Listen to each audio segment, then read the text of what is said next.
Welcome back, everyone, to Sip and Talk. Hey there. Great to be back and ready to get into another interesting topic. Absolutely. And today, we're tackling something that's really making headlines over in Taiwan. It's being called the Great Recall. Yeah, the T-Dobamian. It sounds complex, maybe, but it's super important for understanding, democracy in action. Totally. So for this Sip and Talk, we're going to break it all down. Why is it happening? What's at stake? Especially for maybe folks here in the U.S. who are seeing the headlines but aren't quite sure what's going on. Exactly. From our perspective, watching Taiwan's democratic processes unfold, it's pretty significant. Right. Especially with the whole global backdrop of, democracy versus authoritarianism. Right. So yeah, if you're a bit fuzzy on the details, we'll try to clear it up why people want these recalls and why others are pushing back. Okay, so let's start right at the beginning. What is a recall in Taiwan? Well, fundamentally, it's a constitutional right. It's power given straight to the people. Right. It lets citizens vote an elected official out of office early, before their term is officially up. Yeah, think of it like maybe you hired a manager for a big project at work. Okay. And they start doing things totally against the project's goals, maybe even harming it. You wouldn't necessarily wait till their contract ends, right? No way. You'd want them out. Exactly. You start a process to remove them. Yeah. It's that kind of direct accountability, but for politicians. Gotcha. So why Great Recall now? Why the big label? Good question. It's because this isn't just one isolated case. It's a whole series of recall efforts happening. Okay. And they're mostly targeting legislators from specific parties, the KMT, that's the Kuomintang, and the TPP, the Taiwan People's Party. And these are the parties that recently pushed through some, let's say, controversial laws. Very controversial, yeah. Bills that sparked a huge public backlash. This recall wave is kind of the fallout from that. And we're talking about some pretty high-profile people facing these campaigns, right? Definitely. You've got Go Hung-en, she's TPP in Hsinchu City. Then there's Huang Guchan, also TPP in Taichung City. Okay. And Xie Yifeng from the KMT in Chongqing County. And, that list might not even be final. Others could be added. Wow. Okay, so let's get into the why. What are the arguments from the people supporting these recalls, the pro-recall side? So a big driver is this feeling of legislative overreach. These legislators, the ones being targeted, they backed and passed something called the Parliamentary Powers Amendment Act. Right, I've heard about that. Critics called it a black box deal. Exactly, black box, power expanding. The pro-recall folks feel like these legislators just ignored what the public wanted and basically undermined the whole system of democratic checks and balances. And it's not just about that one act, is it? There are specific issues, too. Oh, for sure. Take Go Hung-en. There have been questions swirling around her for a while about assistant fees, even corruption charges. Right. And then add her recent work with Huang Guoshang on these really contentious bills. You can see why people are frustrated. Yeah, it layers up. Ultimately, it boils down to political accountability. You hear people saying things like, hey, I didn't vote for you to ignore me, or I didn't elect you to undermine democracy. That sense of betrayal. Exactly. If a legislator goes directly against the public will, or what voters thought they stood for, the recall is seen as the people's right to say, nope, you're out. Okay, makes sense. But obviously there's another side to this.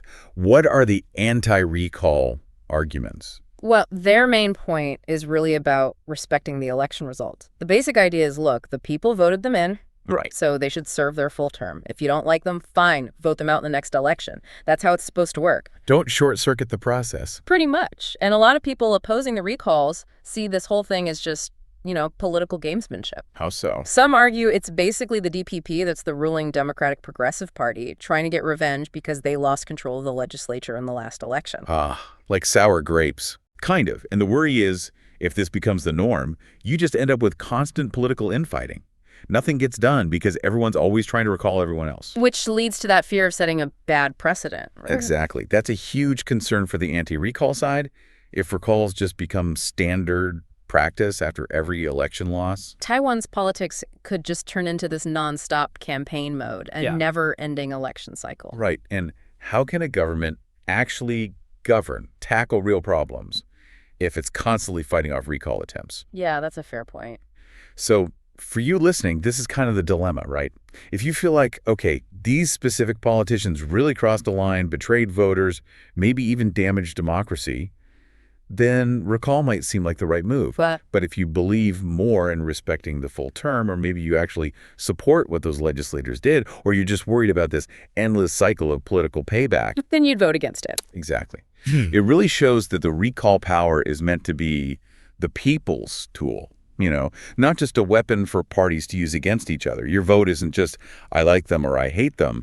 It's a judgment call on Taiwan's democracy itself. That's a heavy decision. And despite all this energy, actually succeeding with a recall, it's not a walk in the park, is it? No, definitely not.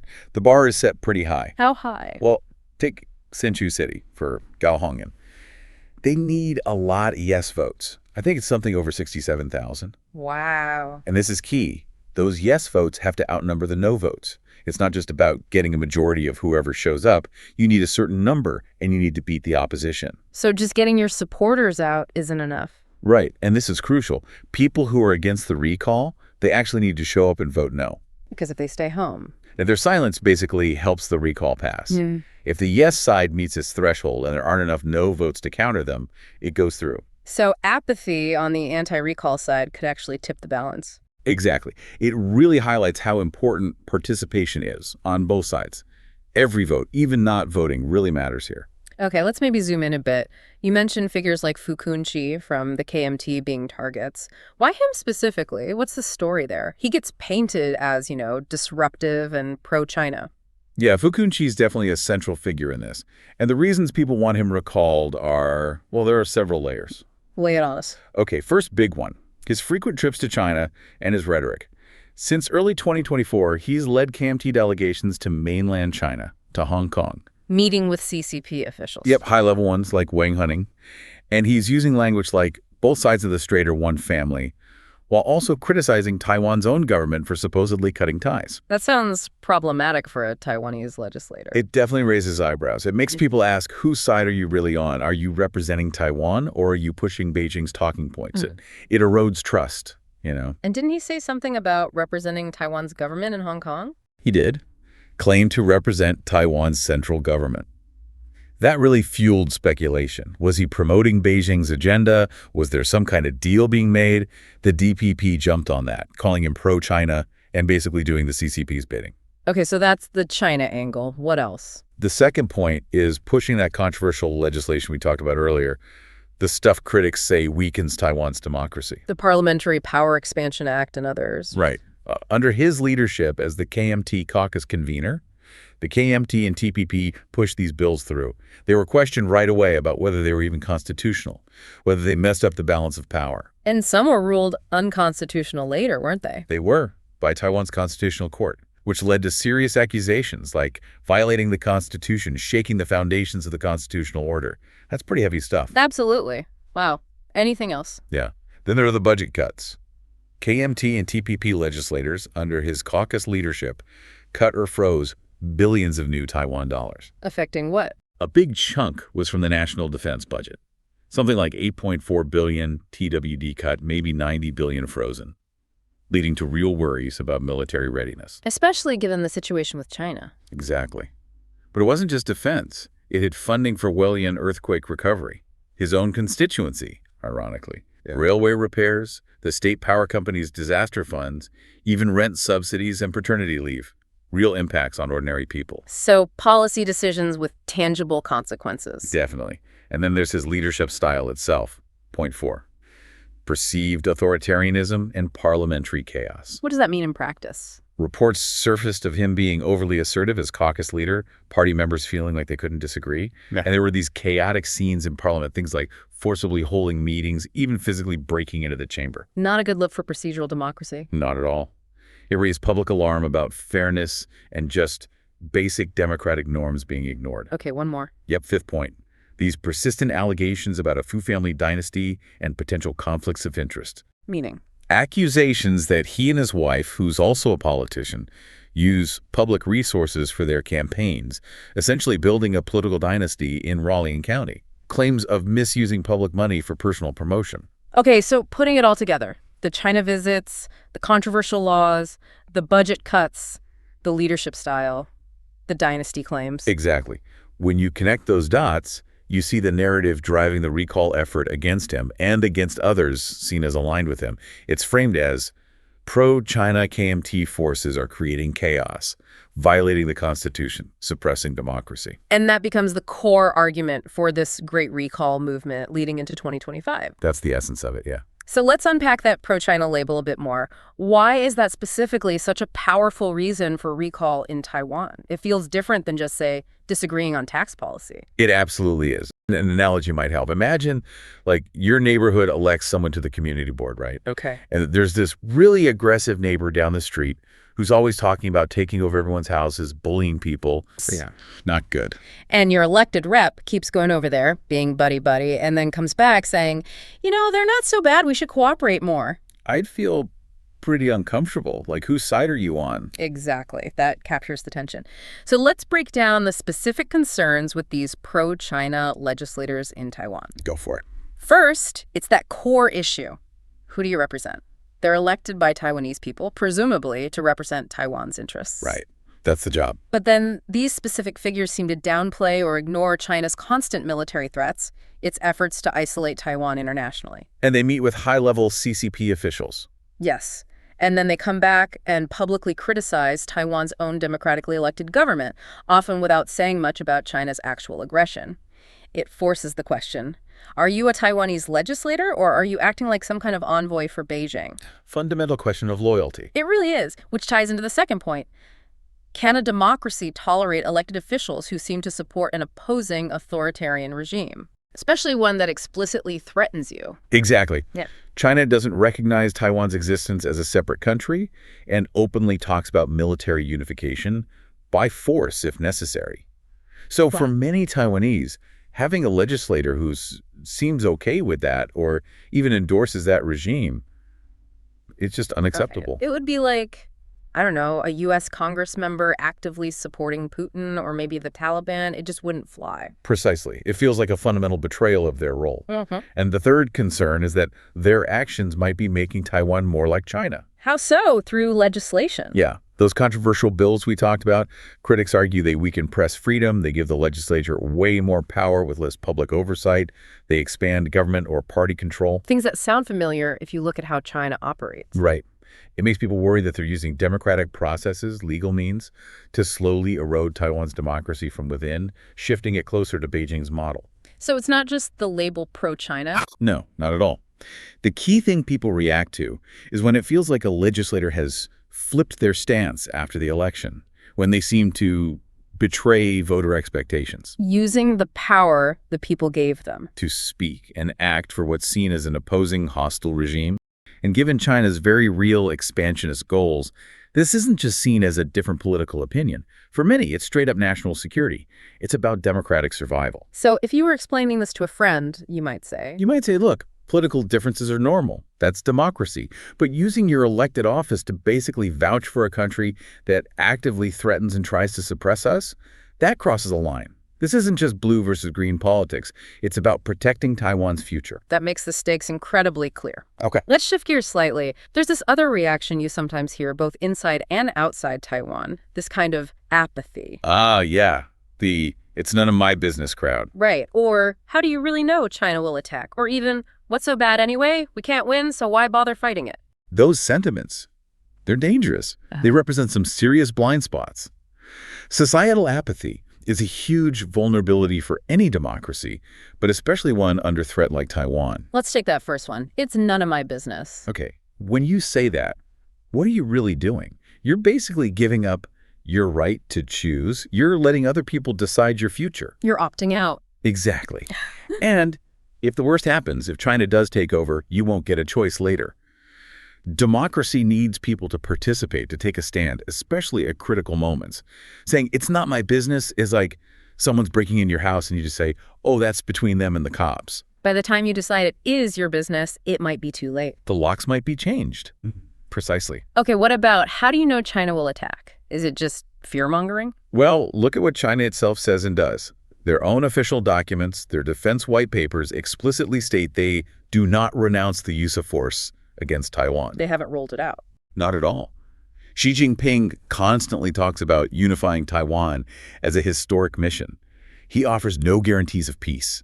And then there are the daily military drills right off Taiwan's coast, simulating an invasion. It's not exactly subtle. Not subtle at all. Imagine your neighbor standing outside your door every single day, waving a knife and saying, "Don't worry, I'm just practicing." Would you feel safe? No, definitely not. National defense isn't about predicting the exact day of an attack. It's about maintaining a posture now to deter that attack from ever happening. If everyone just says, "Oh, it won't happen," that actually makes the aggressor think, maybe now's the perfect time. Complacency lowers the barrier. Big time. And that leads to the third one. Anyway, we can't win, so why bother? The defeatist argument. Yeah, and it's such flawed logic. Saying, we can't win, so let's not defend ourselves, just makes an invasion easier for the aggressor. It's like saying, I might get robbed, so I won't bother locking my door. Doesn't make sense. Look at history. Look around the world.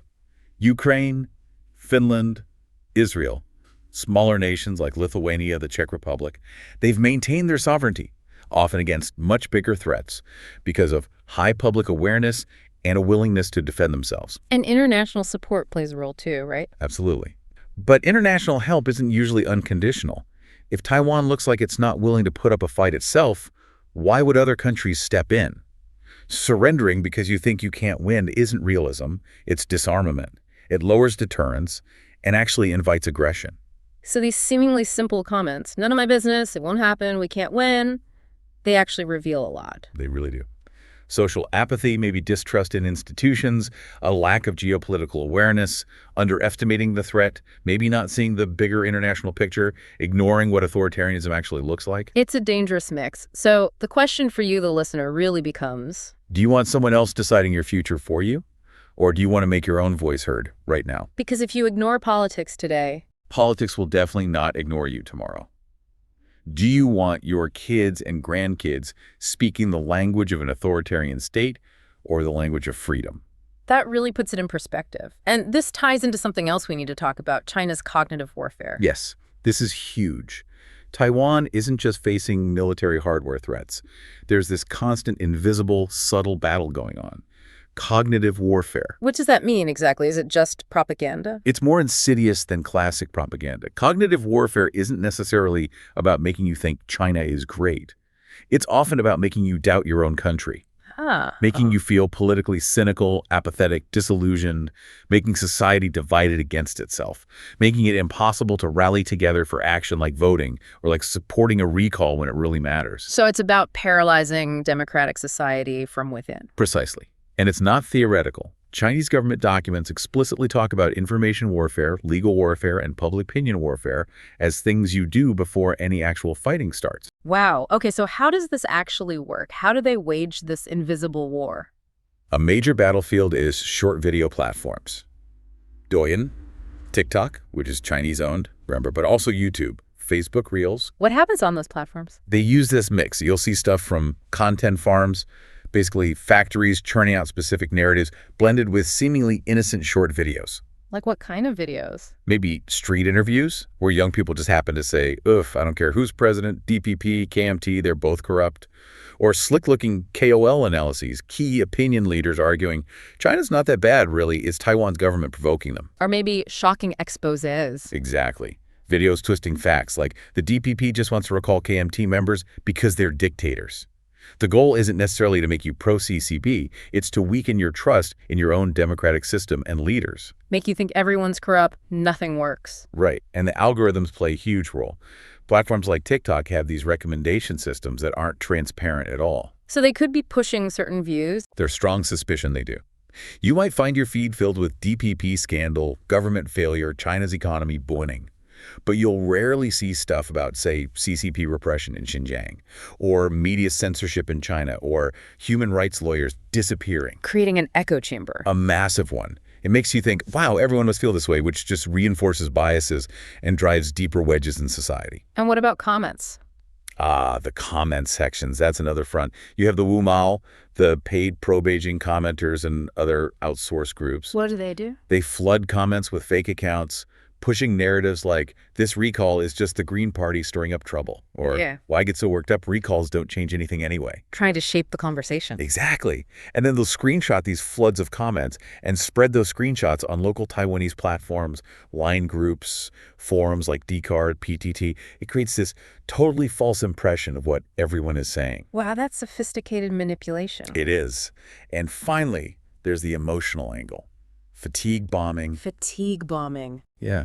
Constantly bombarding people with videos focused on arguments, insults, political fights, chaos. It just wears people down. Leads to burnout. Total burnout. Yeah. You start hearing and thinking, both sides are terrible.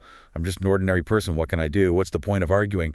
My life is still hard. And that's the goal. That is precisely the goal of cognitive warfare. To make you lose confidence, feel powerless, and shed your sense of responsibility for making change happen. So why does this stuff work so well? Because it plays on our basic human psychology, right? We don't like complexity, so simple slogans like DPP is corrupt stick. We're drawn to drama, so chaotic recall videos get clicks. We trust people close to us, so stuff forwarded in family line groups feels credible. And nobody likes feeling powerless, so they convince you that your actions, like voting in a recall, are pointless anyway. It's like they're hacking our psychology. Pretty much. And remember the key takeaways here. The CCP doesn't need you to love China. They just need you to not love Taiwan. Exactly. They don't need you to vote for anyone specific. They just need you to not vote, not recall, not act at all. Right. And they aren't trying to win a debate with facts. They want you to get tired of the truth, become numb, and lose your own judgment. That's the end game. China's cognitive warfare isn't bullets yet. Its message is slipped into your brain while you're scrolling, designed to make you give up on Taiwan, give up on democracy, give up on change. That is chillingly effective. Okay, let's pull back a bit and look at the international angle. How is all this viewed from the outside, particularly from, say, an American perspective? From an American viewpoint, and I think this is shared by many Democratic allies, Taiwan is seen as absolutely critical. It's often called the front line of freedom and democracy in the Indo-Pacific. Directly facing China's authoritarian power. Exactly. So anything happening within Taiwan that could potentially weaken its democratic institutions or lower civic participation, that gets watched very, very closely. And the rise of legislators seen as pro-China. That's often interpreted as fitting into China's broader strategy of gray zone warfare, using tactics short of outright conflict to undermine Taiwan. So how is this specific Great Recall effort viewed internationally? It's seen as more than just local politics. It's viewed almost as a test, a democratic defense test. A test of what? A test of whether Taiwan's people, Taiwan's democratic system, has the ability to self-correct.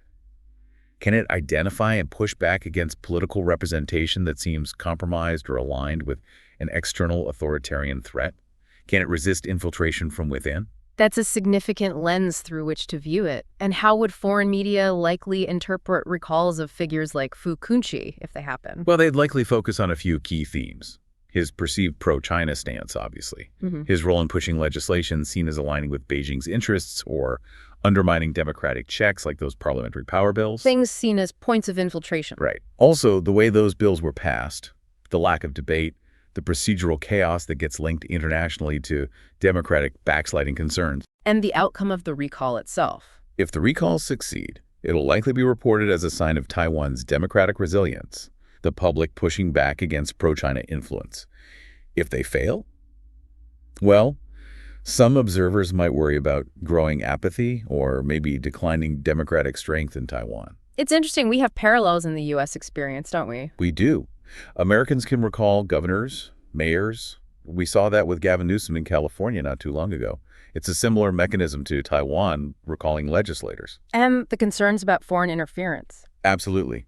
The U.S. worries intensely about Russian interference in elections. That mirrors Taiwan's constant battle against Chinese information ops and political infiltration. Plus, after January 6th there was so much focus on protecting democratic procedures and institutions. Yeah, that concern about procedural legitimacy, worrying about things like a black box parliament or a minority party steamrolling the majority, those resonate with recent American anxieties too. So from an American perspective, there's a kind of inherent value seen in a system's ability to fix itself, right? Definitely. We tend to value mechanisms for self-correction. And Taiwan's recall system looks like one of those crucial institutional defenses. So wrapping up this part of the conversation, this recall isn't just about kicking out 1 or 2 politicians. Not at all. It really feels like a trial run, a test case for whether Taiwan's democracy, vibrant as it is, can truly withstand and repel authoritarian influence that tries to creep in from the inside. Wow. That really elevates the stakes. Well, this has been incredibly illuminating. Thank you so much for joining us today on Sip&Talk and for helping us all unpack this really important complex situation. My pleasure. It's fascinating stuff and definitely worth understanding. And hey, if you listening enjoyed this and want more insights like it, please do subscribe to Sip&Talk wherever you get your podcasts. Yeah, don't miss out. Oh, and speaking of things not to miss, you should absolutely check out our good friend Micky's YouTube channel. It's called Micky to Life. Oh yeah, Micky's great. Super fun channel. You get cool insights, music, amazing travel vlogs, and relevant to our show's name, some fantastic wine tasting videos too. Seriously, check it out. Definitely do. And make sure you watch Micky's latest wine video. It's actually really interesting.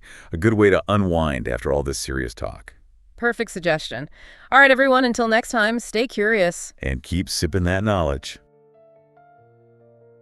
By now, everyone understands what the major recall is about. I'm Ethan, your pizza enthusiast and editor. I might often sneak my voice into the mix. Sorry. Taiwanese friends, go vote. This is about public will, not just political feuds. Politics naturally involves struggles, but if you don't exercise your rights because of it, that's what will truly bring about a real mess.